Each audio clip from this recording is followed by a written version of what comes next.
friends made me do it. And of course they built some hotels, but it's not really a resort until you build a second park. And that park was called Islands of Adventure. And as its name would suggest, Islands of Adventure consists of a small body of water surrounded on all sides by a large landmass.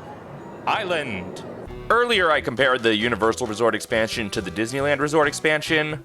Even though Islands of Adventure opened 2 years before California Adventure, Disney's still the yardstick by which we measure everything in the theme park industry. But one other thing they have in common, Islands of Adventure's original attendance was disappointing at best.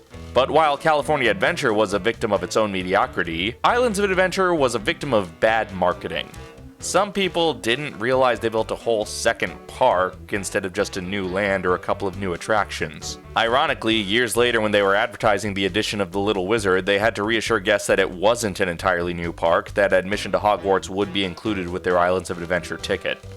But we are once again getting ahead of ourselves. The layout of the park is basically a world showcase for fictional worlds, except with a far more manageable walking distance. Despite Universal's own vast library of classic properties, every Island of Adventure is based on source material that wasn't originally created by the company. Except Lost Continent, which doesn't seem to be based on anything. Of course, Universal had already done movie adaptations of some of this source material, and they would go on to do more. Some were more successful than others.